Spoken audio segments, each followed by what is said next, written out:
Hi everyone, my name is Chandra. I'm Kalee King. And I'm Emma Jackson. And today we're going to be talking about the COVID-19 vaccine process. So we all know there are different types of COVID-19 vaccines, such as the Pfizer and Moderna, that are effective in helping to mount an immune response in the body. There are key ingredients that provide the body with ways to fight the virus, but the main active ingredient is the mRNA that contains instructions for making the protein.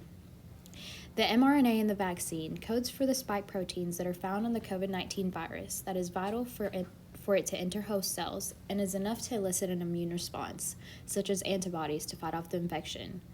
Once the mRNA is inside the body cell, it uses the cell's machinery to create the spike protein it codes for, and the process of translation begins to produce copious amounts of the protein. Once they are created, they are displayed on the outside of the cell. In doing so, the innate immune response is activated, and TLRs are recruited that recognize the spike proteins that signal for leukocytes and cytokines. Dendritic cells, macrophages, and neutrophils come into play and recognize the antigen.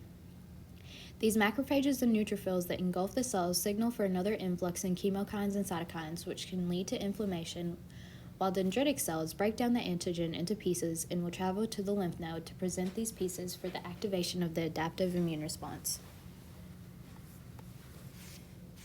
The complement system is an innate immune response tactic that uses a series of proteins to elicit a certain immune response to help get rid of an infection.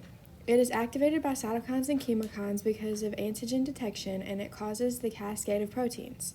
There are three pathways that the complement system can take, which are the classical, lectin, and alternative pathways. But they all converge to the same goal, which is making C3 convertase. There are three possible outcomes of the complement system, which are inflammation, phagocytosis, and MAC attack, which is when a pore is created in the cell membrane and the cell lyses. When inflammation is caused, this can be seen as mild symptoms of the vaccine, such as fever, soreness, or redness. Eventually, the adaptive system is activated, and this can happen by antigen-presenting cells presenting the antigen by MHC molecules to B and T cells. This is a key step in moving toward antibody production, which is the goal for the vaccine. In the case of an actual infection, the body uses the TLRs that are inside of the cell's endosomes, as can be seen in the picture to the right. After the virus enters the cell, it is inside the endosome, and the TLRs recognize the foreign pathogen. The cell downregulates MHC and presents the antigen on the surface. This activates NK cells and cytotoxic T cells to kill the infected cell before they continue spreading the infection.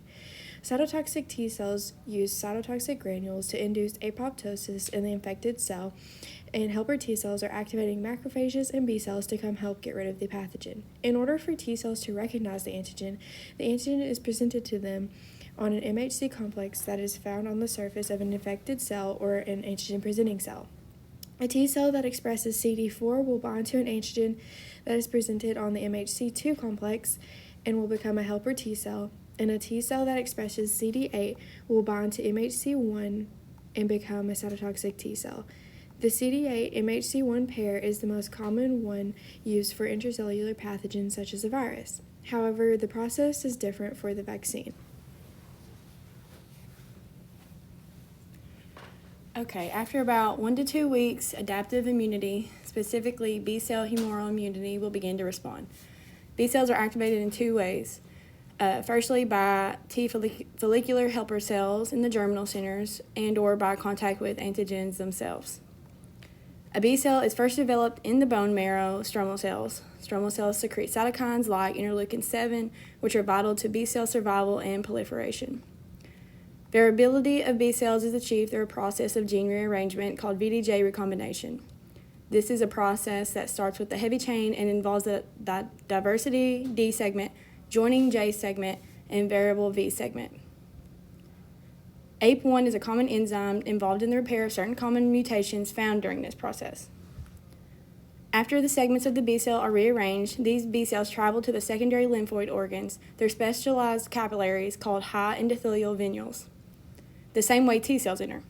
B-cell activating factor, BAF, is a protein that signals immature B cells to develop into mature B cells.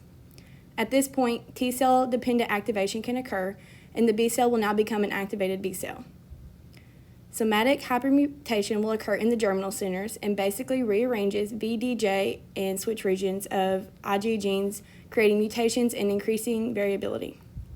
Affinity maturation will occur next and selects only the most viable antibodies for the task at hand. Follicular dendritic cells will aid in this selection.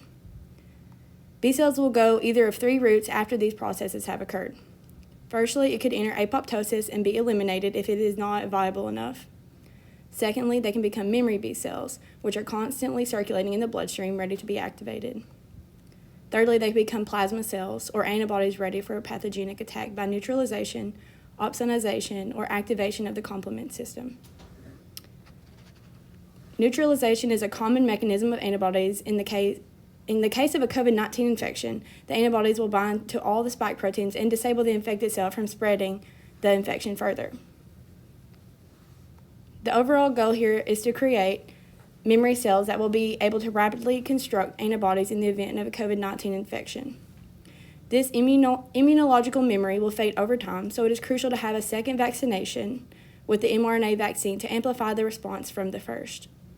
A booster may also be required to keep these memory cells abundant and efficient.